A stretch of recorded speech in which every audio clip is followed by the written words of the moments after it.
it's about older people. So other people may not like it as much, but I enjoyed that movie. He figured out the lottery, and so he was able to make a lot of money off the lottery. He found a flaw in it. They've since discontinued this. So for people who are thinking, oh, well, I'm going to go do that too. No, you can't, because they've discontinued this game. But he made something like $27 million off of playing the lottery. That's cool. So it was a pretty neat story, though, around that. Well, I'm going to go ahead and get us started. It's 12:35, and we start at 12:35. This is the Clinical Consultation Network. Welcome, everybody. As you know, we do this every Tuesday at 12:30, and I am so glad to have as our guest today Johnny Payne and Megan Hart, who are going to talk to us a little bit about accessing services out there and the services that are available, and a little bit about the TNNAD conference that's coming up pretty soon as well. So we'll get to that in just a minute. I'm going to review our upcoming guests on the Clinical Consultation Network. So on July 19th, we have Sumner County Youth Empowerment Group that's going to be talking to us, Tennessee's first juvenile mental health court. So we're going to have someone representing that court here next week to talk to us about what they're doing. And then on July 26th, we have Brian Talent coming back again. As you'll remember, last month he came and did part one of his presentation. I never let him get off of slide one because we were having such a rich discussion. So I'm going to let him come back, and I'm going to try to stay a little more quiet, let him finish his presentation that he had. And I think most who were involved thought that it was a pretty great thing that he did. And he's going to be talking to us more about trauma-focused cognitive psychotherapy. And then on August 2nd, we do not have anybody established yet. We're going to be determining that shortly. And then on August 9th and 16th, we're going to have Rita Pfeiffer and Kim Lapidus here to talk to us about communication devices, augmentative communication devices and such. So we've got a great lineup coming up here over the next several weeks. Hope you can join us each week for the Clinical Consultation Network. And then today, we have Johnny Payne and Megan Hart. So they're going to talk to us about building competency and supporting individuals with dual diagnosis. And so I'm so happy to have these two here today. And before we launch into the content that you have, I'm wondering if each of you might just do a brief introduction of yourself. And don't forget to include an interesting fact about yourself that other people might not know. So who's going first? Johnny? I suppose you named my name. I have to go. Okay. I'm not going to share my usual piece. I asked my wife to remind me why am I interesting, and she sent me a slew of things I can choose from here. So apparently I'm interesting. Okay. Yeah. Okay. At one point, I was being trained in wild edibles, meaning things that you can find growing outside that you can eat that have nutritional value, right? And so I was training with a mentor in wild edibles, and I led wild edibles and native species classes for groups in Southeast region. So that was a part, that's something that I did a while back. I hadn't done it in a long time, but yeah. So you did shrooms. Mushrooms were definitely part of it. Yeah. Not the kind that cause you to hallucinate, I guess.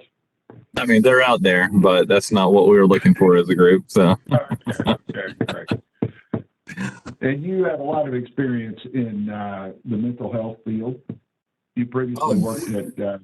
Yeah, that's right. Yeah, sorry, we're supposed to introduce. Experience with a lot of mental health.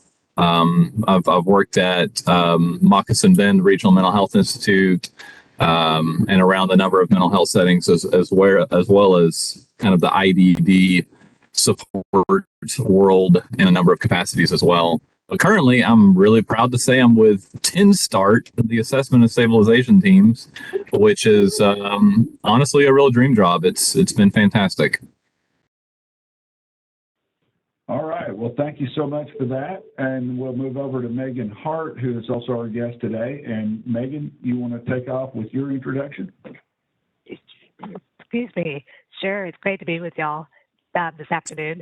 And that was a hard act to follow. I don't feel myself as being quite as interesting as Johnny. But some of you may not know this. My family is really important to me, and one member of my family happens to be a twin brother who was born 10 minutes earlier than me.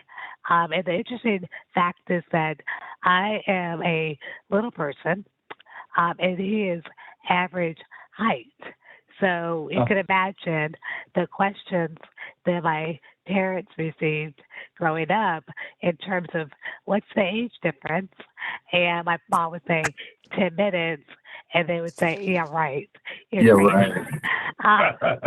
So anyway, that's kind of a fun experience that we have lived with throughout our lives. And he continues to be a great support to me. So, but besides my personal life and family, I have had the privilege of being part of Tennessee Disability Pathfinder for the past 13 years, 10 years as director.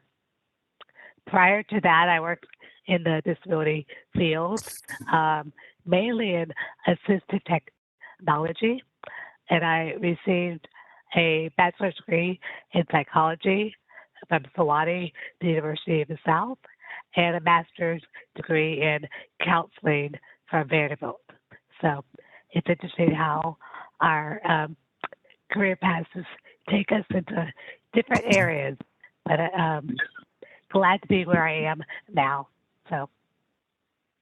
All right. Well, that's great. And of course, we met when I was over at Vanderbilt. I had a behavioral health and intellectual disability clinic over there. So I'm really glad to see you in this role that you're in now. And this is, I really appreciate you coming on today to talk to us about everything that's going on.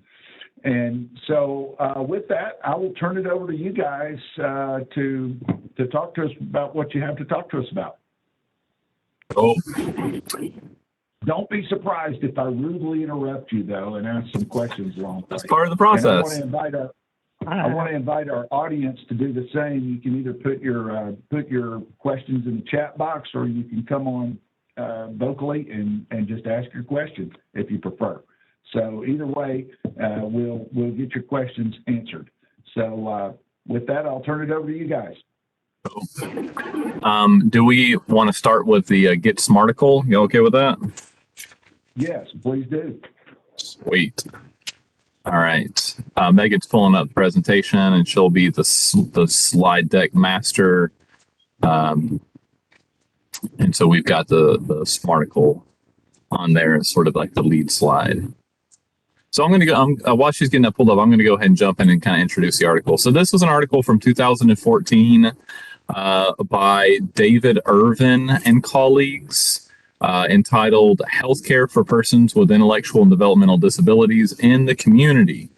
So this was their attempt as colleagues to review the overall healthcare delivery concepts at the time, 2014, and to kind of give historical groundwork for this is where we have been, and this is where we're going, or kind of where we are now, 2014.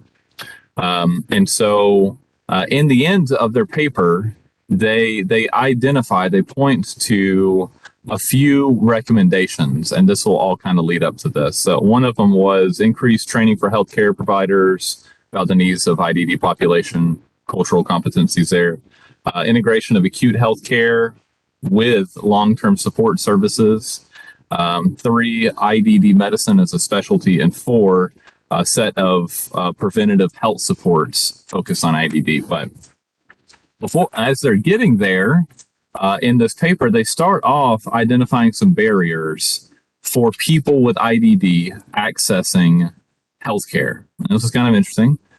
They said that barriers at the time were lack of formal training for healthcare providers, which I think we could all anticipate, communication deficits between providers and patients, which feels simple, but it makes sense. Just communicating, asking what's going on, and having language competency.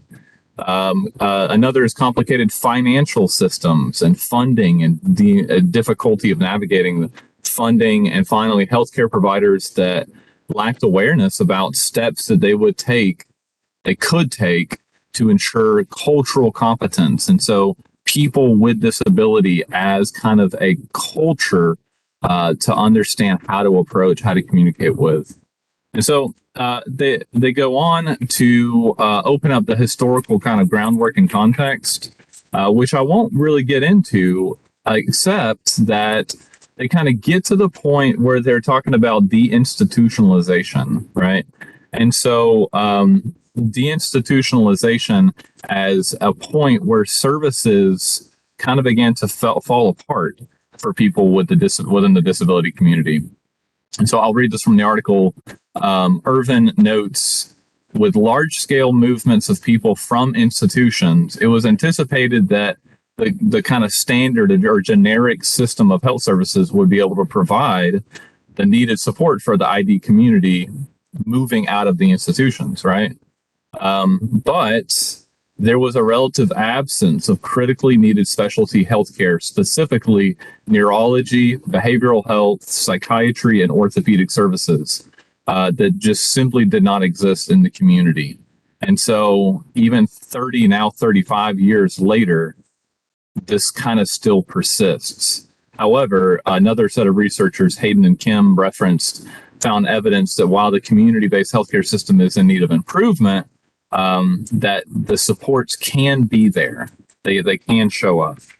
So they move forward talking about what's kind of broken about the general healthcare system being provided for people with IDD.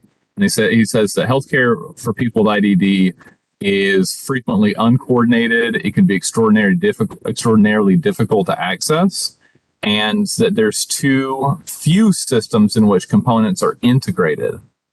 And so moving forward in the article, they begin to really outline a lot towards integration and putting the different pieces of the healthcare system communicating much more effectively together, right?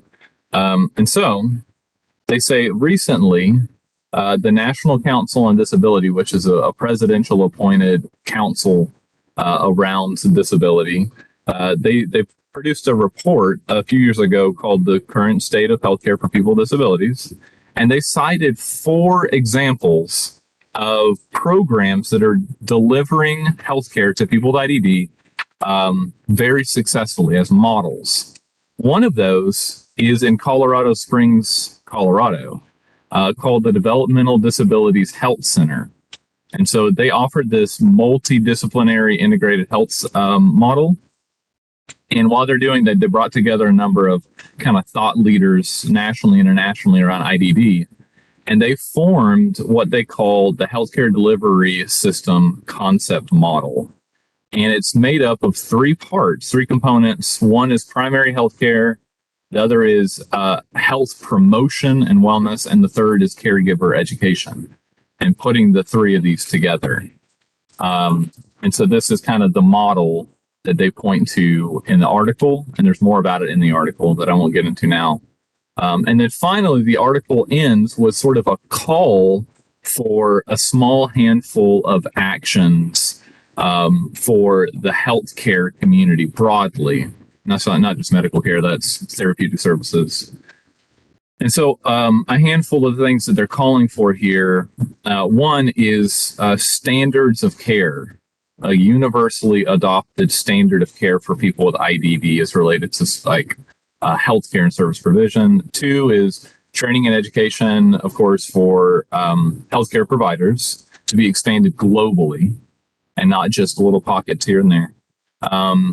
Board certification for physicians who want to seek to specialize in IDD medicine, healthcare delivery systems, innovation, health promotion, generally sort of more education around for providers, especially as part of training.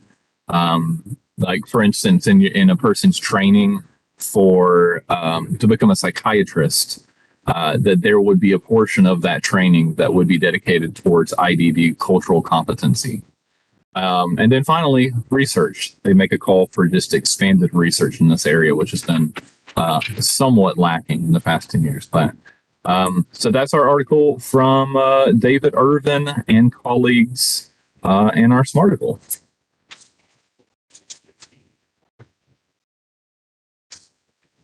So from here, we'll go ahead and jump into kind of our presentation. Megan, you ready to go? Sweet. Yes. All right. Y'all can see the slides. So I'll get us kind of started off, and then Megan and I will just kind of bounce back and forth here. So, we're talking about building competency in supporting folks with dual diagnosis, specifically within services.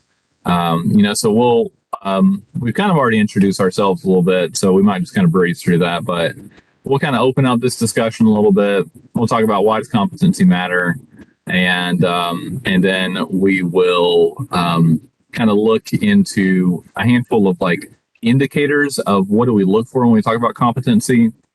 We'll talk about some tools to build it and some tools to find competent providers in the community, and then we'll kind of look at questions and things. Looking at introductions, so since we've already kind of introduced ourselves, I'll just add on and say that part of my other work is with TEN-NAD, which is, I'll describe that more in a second, but it's the Tennessee chapter of the NADD. And then also do some work with the Center for Dignity and Healthcare for People with Disabilities, specifically around mental health and suicidality. Megan, do you want to add anything else for introductions? No, I think I pretty much covered it. Recently, I'll just add that I'm now part of the LIND consortium, part of the Vanderbilt Kennedy Center, trying to add a kind of a self-advocate perspective to that program. And also as a leader of the Vanderbilt Medical Center's Disability Employee Resource Group. So always trying to add my perspective as a person with a disability in the field. So. Cool. All right. I think we'll talk a little bit more about the NADD. So the NADD, local expression of the national organization, the National Association for the Dually Diagnosed.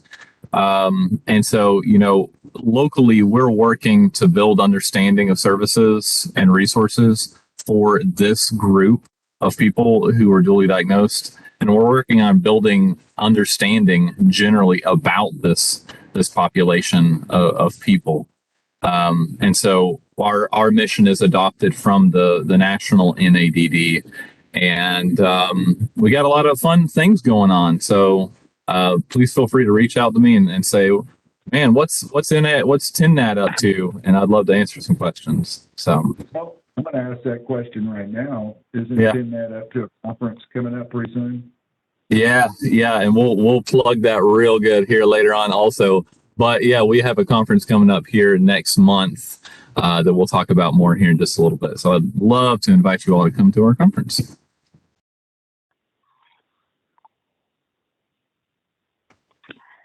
And now I'll put in a plug for Tennessee Disability Pathfinder. For those who are not familiar with us, or just as a reminder, we are your guide on the path to community services, which includes a phone, email helpline that provides a one-on-one assistance in navigating systems and finding resources and referrals. Our website filled with information and resources. I'll talk about those a little bit later. We have a multicultural services that enables us to serve all languages includes 2 bilingual staff members who speak English and Spanish, and then we have telephone interpreting for all other languages. And we're really trying to engage the community as well through our social media, our monthly e-newsletter, as well as our virtual trainings. Yep. So now we'll kind of jump into this, kind of unpack this issue just a little bit. So when we talk about the language of competency, we specifically mean a service provider. That's an SLP, an OT, a PCP, all of the acronym service providers who have a demonstrated knowledge and quality of practice supporting people with dual diagnosis. And when we say dual diagnosis, we mean with a person with IDD and co-occurring mental health challenge. So that's specifically the focus we're looking at here. And just kind of informally opening this up, I think that a lot of us, and Megan and I, as we have talked, noticed just a general lack of providers, especially with competency, especially in rural areas, right? And so, this has been known for a while that this is an issue in more rural areas. But kind of unpacking this a little bit more, some of the barriers, kind of for access and for these providers to even be here are kind of geographic spread of people in a more rural area, transportation to services, a physical built environment. So a person arrives to a service, but from a sensory perspective, a physical mobile perspective, can they access, can they feel comfortable, can they function in that environment? And then generally just provider shortages, right? And then I think it's good to note that access alone to these services does not necessarily mean participation in quality services. So, for example, there may be a smaller pool of mental health providers for someone with IDD. So they may face barriers finding someone who will actually provide quality mental health treatments. If there's a person, let's say, with an intellectual disability and a difference in communication, a lot of therapists have expressed they do not feel comfortable supporting that person, right? So, Megan, do you have any thoughts on that piece? No, a lot of what you've already mentioned is what we experience at Pathfinder and trying to connect people to the resources to meet their needs. The limited resources creates a challenge for people to be able to access the support and the services that they need. We realize that, a lot of providers become specialized today, and so therefore their knowledge doesn't carry over to other aspects of care for individuals, especially with those who have IDD. And this really affects the entire family, because when a person's medical or mental health care isn't being treated properly, it affects other aspects of services. For example, based on the behavioral challenges that a person may experience, can be exhausting for a family, and therefore they're seeking respite. But where do you find respite providers that are equipped to serve someone with a dual diagnosis as well? So it kind of all builds on each other in terms of the services and support that not only the individual needs for medical and behavioral care, but also the holistic approach to serving the family and what support that they need as well. Okay. Yep.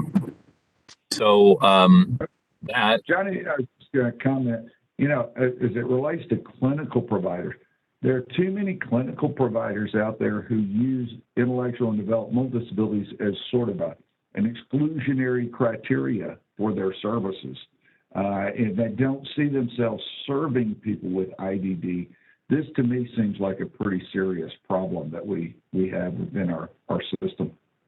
Absolutely. And being careful not to open an additional can of worms here, because I'd love to go down this path. But I mean, with the prevalence of disabilities and then intellectual developmental disabilities within the general population, I mean, it should go hand in glove in training for disability, even cultural considerations. But yep, yeah, I agree. So this, this segues really well into the next slide here about why does competency matter, right? And so a number of reasons. Diagnostic overshadowing. For those who may be unfamiliar, is the attributing of symptoms or presentations that a person may have that may be kind of deviant from the norm. To something else, and basically kind of misdiagnosing and overlooking because a person has disabilities, right? So, like a person, a doctor, a clinician may overlook that a person has a urinary tract infection because they may think that this person who has Down syndrome could not be engaging in sexual activity. And so it's a misconsideration or an overlook of diagnostic protocol because of a person's disability. So there's a risk there of sort of lack of awareness or carefulness or attention without that competency. Another is kind of understanding access to services. And so, the ability to identify and remove barriers for access, either from like entering and occupying a space or for receiving care when not able to leave the home setting to begin with. Plug for programs like Station MD or some of the other ones like it out there. Another consideration for why competency matters is serious risks for poor treatment. Like the non-alleviation of physical and emotional distress is kind of likely to rub up against suicide risk factors that are identified in the IDD population, which are similar to those same risk factors within the general population, like diagnosis of depression, history of self-harm, unemployment, loneliness, and exclusion. So, in light of that, poor treatment and adding another layer of distress kind of rubs up against an already difficult situation and could have a lot of detrimental consequences. And finally, there's no requirement for specific training around IDD. And I thought this was very interesting. I presented on this idea a couple of years ago, and I think this is still very important. A Rutgers medical study showed that psychiatrists who predominantly provide diagnosis and treatment feel inadequately prepared, as evidenced by the study showed 90% of psychiatrists felt they lacked specific training in treating and diagnosing problems with the IDD population. So if I just put those numbers together real quick, y'all nerd out with me real quick. So in 2018, there were 28,000 psychiatrists in the US, right? And then less than 3,000 qualified, confident professionals, take that 90%, in the US to serve about 7 million individuals with IDD. And so many individuals just end up with someone who has little to no specific experience with individuals with IDD. So I'll hold there, Megan. I think you may have a story for this part. Yeah, I was going to present a couple of case examples coming up in the next slide, but these are not uncommon issues that we hear from in terms of family needs based on calls that Pathfinder receives. So yeah. Do you want to give that example right now, or do you want to wait till the next line? I'll wait if you don't mind. Okay, Yeah. that's great. All right. So I'll share a super quick one here. And I won't mention any specific people or agencies or anything, but I worked, just as an example, with a psych nurse practitioner a while back who was doing diagnostic and medication administration work with a team that I support and an individual who had a diagnostic history of ADHD. And this person also had a number of other co-occurring mental health and other IDD diagnoses. And when we approached the psych nurse practitioner about the idea of an ADHD medication of any kind, stimulant based or non stimulant based, to help with the impulsivity aspect of his ADHD, the psych nurse practitioner said that ADHD medications don't work for people with disabilities. And when questioned why, please provide a breakdown of why, they just said, I just don't think so. I just don't think that they work, so I won't prescribe them. Right. So that's not based off of a guideline. It's not based off of an evidence. It's just based off of an individual's learning history. So great example there. And Johnny, START has a prescriber's guide for practitioners, psychiatric practitioners, that outlines the use of different medications and the identification of different diagnoses for people with IDD.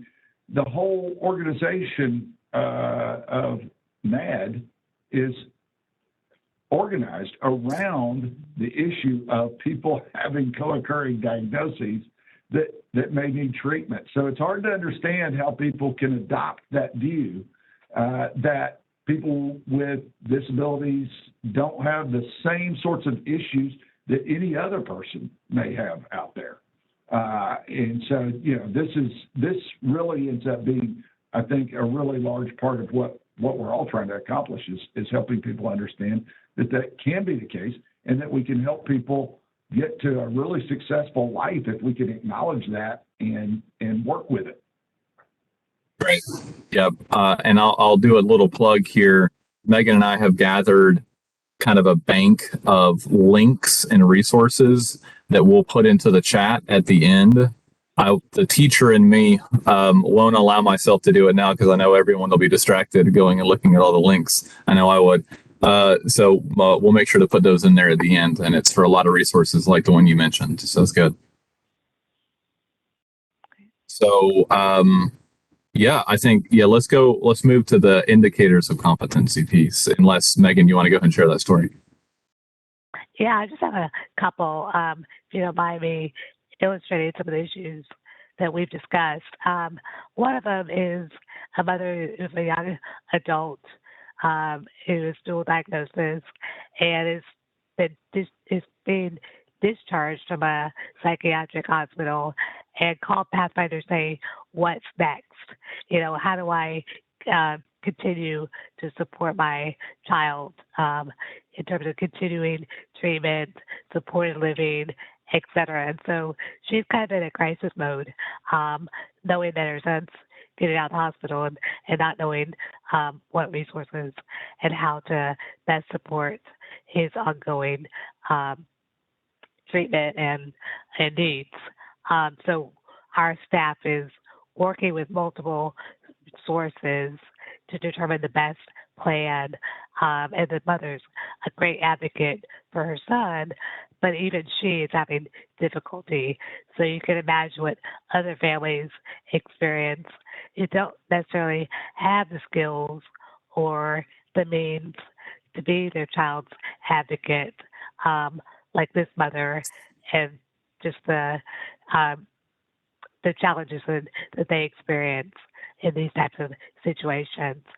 The mother on the right has a little bit of a different story and has experienced success, and the resources and support that she's experienced with her son, who also has a dual diagnosis. She lives in a rural county, and was child was presenting some behavioral concerns, and therefore, as I mentioned earlier, really limited the support they were able to find in terms of respite. But they're very fortunate to connect with a provider that offers telehealth. So although they're not located in the rural county, her son was very successful in getting treatment that he needed to address his presenting issues, and therefore his behavior improved, his mental health, and was being treated properly, etc. And as a result, they were able to tap into caregivers within their community that happened to be students going into the disability field that wanted experience in working with her son. So, sometimes it takes a lot of creativity on the family's part to identify what community resources are available to meet their needs. Sometimes they experience success in different ways. It just varies depending on the situation. But it just shows some of the challenges and difficulties that families experience in these types of situations. Megan, in this latter case, was that telehealth treatment in psychiatry or behavior analysis or all of the above? All of the above. Okay. Yeah. That's great. Yeah, telehealth seems like such an important aspect of all of this. I mean, to try to meet the many needs that we have that are outside of the urban areas in Tennessee, that telehealth is really a critical part of that. So, yep. And I think that we're seeing a number of different programs come up. And so this isn't on our presentation, but I will just give a shout out to Station MD. And there's another program that Ann MCO is working with called On Rise. And so they're coming, they're out there, but I'd love to see more. All right. So looking at indicators of competency, when Meg and I looked at this, and as we looked at some of the literature out there on this, we kind of landed on three pieces that, based on all that we would kind of recommend, like as professionals that are making points of referral, we're recommending resources.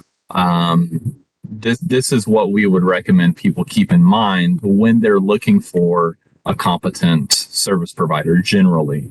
And so, those are a specific certification on dual diagnosis, like that we see from the NADD. I feel like in one way, I feel like, man, that's a long shot, but it shouldn't be. And we should say things like this and put it out there that getting certification with a best practice group like the NADD should be something that we as service consumers should be looking for. So I think that's good. The other is a noted history of personally observed. Go ahead, Bruce. I was just going to mention, NAD offers that certification for DSPs, for program coordinator types, and for clinicians. So any of those different areas that people may work in within our system, NAD has a certification for that. So I think that is a critical aspect of it. There's also the ability for agencies to become accredited by NAD, which I think is also something that could be quite positive for an agency and give people indicators that this is an agency who knows what they're doing. That's awesome. Yep. And putting it up front and center right on their website landing page. Check us out. Another is noted history of personally observed by yourself or by peers of supporting people with dual diagnosis or more complex kind of challenges. And then the last one that we just put on here was an ability to engage in alternative communication methods. If there is a service provider, whatever it is, that you have noted provides accessible technology, let's say alternative means of communication, that they accommodate these things, odds are that they're going to anticipate different ways of intaking and pursuing information on behalf of a person that they're supporting, right? And so this is kind of like what we want to point at here: specific certification, noted history, and ability to engage in alternative communications. Megan, any other thing you want to add to that piece? Okay, cool. All right. All right, yeah. So then tools and strategies. So these next two pieces, we're going to look at building and finding. So building competency and finding competent providers, A and B, right? So A, building, we'll look at just a few tools and resources. So one is the NADD guidelines for prescribers that Bruce mentioned a minute ago. And then also the specific certifications, and they offer trainings out. They offer a lot of trainings, and so we'll plug that link here in just a few minutes. They also have the DMID2, which is a companion to the DSM-5 for diagnostic considerations for clinicians. Another is 10 START. And that's not 10 NAD. You didn't hear me misspeak. It's just 10 START, or the DIDD assessment and stabilization teams. They offer a program or a training opportunity called the clinical education training, where they take an existing case that 10 START has worked with, redact all the information, and they bring in community providers and debrief the case in front of the whole group, and look for kind of different areas and considerations within this unique case, and then they offer a small training related to that case, and so it's a real learning opportunity for providers. So I'll stop there with that, and then I'll go on to diagnostic overshadowing real quick, Megan, and then we can jump back to Vanderbilt's piece there. And so we also wanted to just recommend a couple of quick, easy considerations in resisting diagnostic overshadowing. So we want to recommend encouraging providers, service providers, and points of referral to three things. One, resist making assumptions. Two, obtain medical records as much as possible, extensive medical records and histories. And three, communicate with the patient, and if necessary, use pictures, symbols, and non-vocal communication with that person. And then finally, encouraging individual self-advocates, people who are receiving services themselves, to ask for additional tests. If a service provider says that this is it, don't be afraid to ask for an additional test. Consult with your medical team and other professionals for advice, and don't be afraid to doctor shop and service shop to try to find something else that might be a better fit for you. On to you, Megan. All right. I'm sure you all are already very familiar with the Kidney Center's IDD tool kit. It was a very collaborative effort in its development. I'm sure many of you were involved in the process, and it was led. One person was obviously my colleague Janet Schaus, who was the coordinator, and it continues to provide a wealth of information, both for healthcare professionals as well as behavioral and mental health providers as well when it comes to serving patients with IDD. So I encourage you all to use that as a reference tool for ongoing learning as well, to build that competency. So. Oh, yep. This next slide is looking at finding, all right? So finding competent providers, which this was part of another example that I didn't share for sake of time, and I won't share the whole thing, but the theme of how hard it is to find providers, y'all. Just OTs in the Lincoln County area, y'all. It is difficult to find good providers out here. But I think that there's some resources to tap into to kind of throw that net wider, that I think sometimes are not considered. And so one of them is the use of the various liaison positions within the MCOs, right? So like Blue Care within ECF has a behavioral health liaison that's often great at pulling resources and finding providers. AmeriGroup has a mental health liaison that's great similarly. And so reaching out to some of these individuals and getting connected with them is great. In addition to the Pathfinder, Psychology Today has a therapist finder, and it's sort of like using Facebook Marketplace, where you can put in all of the different filters and search criterias, and one of those criterias is differences of communication and intellectual disability, and so that's a helpful tool.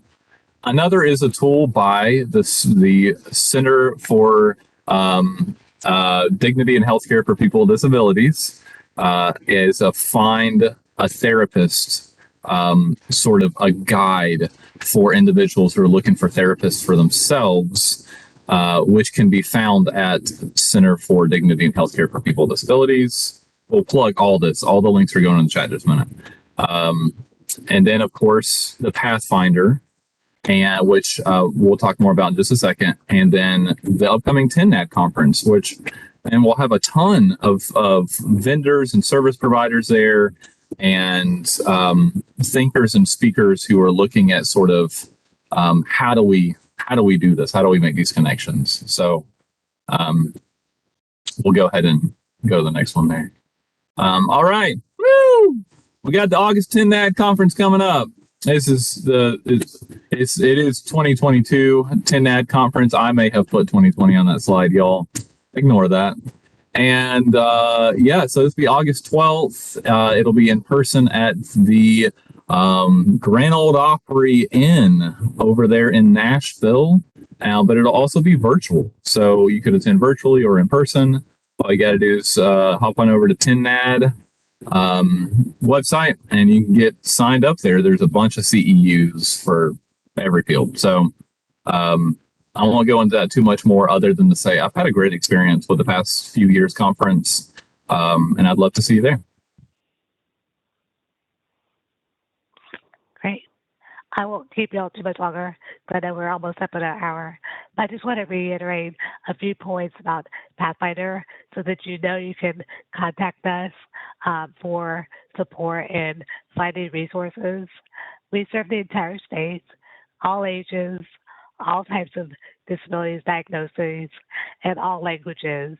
And the best way to do that is through our statewide helpline number or our email address.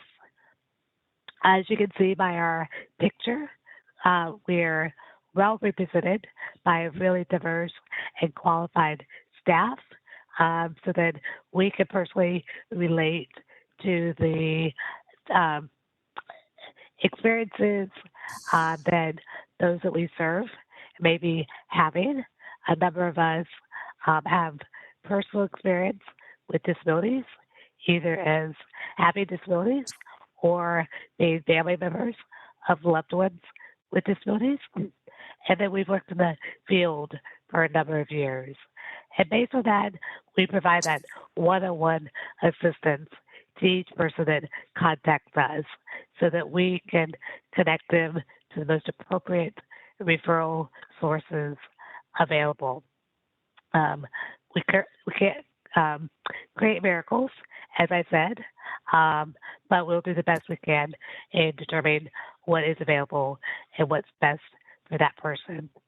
We don't just provide phone numbers and names of organizations. we really try to help people navigate the systems as well by providing them insight in terms of how to access services. Is there a waiting list? How do they qualify? What will the process be for accessing the services that they need? And we try to network and collaborate with organizations throughout the state so that we are knowledgeable in what resources and services are available. We realize that that is continuously changing based on differences in grants and just all sorts of ongoing changes within our state. So we want to make sure that we're providing the most accurate information possible.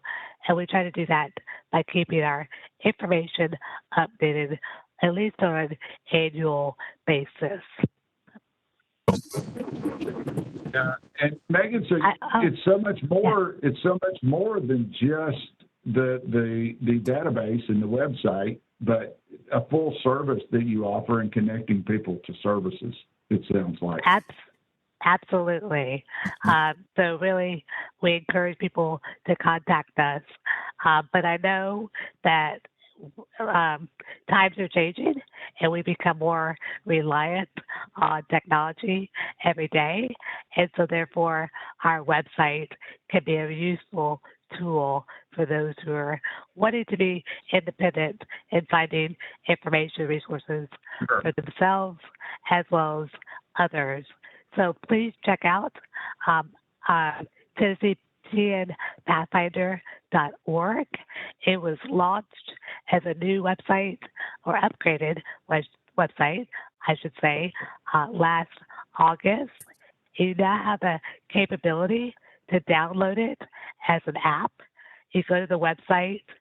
It's not through an app store, but you can, if you go to the website, you have the option to save it on your mobile device as an app.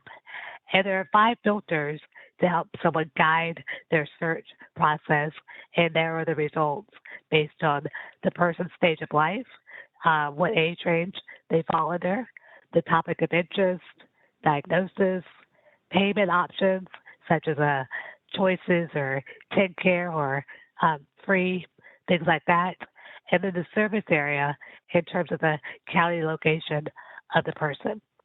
In addition to our directory of resources that includes more than 3,000 agencies throughout the state, we also have an events calendar that different agencies have access to post activities on, such as these types of meetings that BABS adds to our calendar. So if you are associated with an organization that wants us to help promote those, we encourage you to create an account and add those events. And then we also have other websites that are called resources. So other links that provide disability-related information, not necessarily agency providers, but more general state and national resources that provide helpful information. So that is a quick update on Pathfinder. Happy to answer any questions. So. Well, for all those who like technology and want to access links, we have put every link known to man in the chat box today. So I think that people should be able to access it electronically, but it's good to know that they can also contact Pathfinder directly and get some of that assistance as well. I'll pause here for a moment, see if there are any questions from our audience. I don't think, did we have anything in the chat? I don't think we had anything in the chat box, Babs. So no, I just want to tell you, yeah. So I just want to tell you guys how much I appreciate you coming on and talking to us about your programs and the important idea of building our service community out there. I mean, it's such an important thing that we're doing for people, not only people with co-occurring disorders, but also all people with disabilities who are seeking access to things that they may need. So just really appreciate you two guys coming on and talking to us about this today. For sure. It was fun. And I want to thank our audience. This is the Clinical Consultation Network. We do it every Tuesday at 12:30. So happy to have you as part of our network. And please join us again next week when we will be talking about youth empowerment. So please join us again. We'll see you then. Bye, y'all. Have a good day.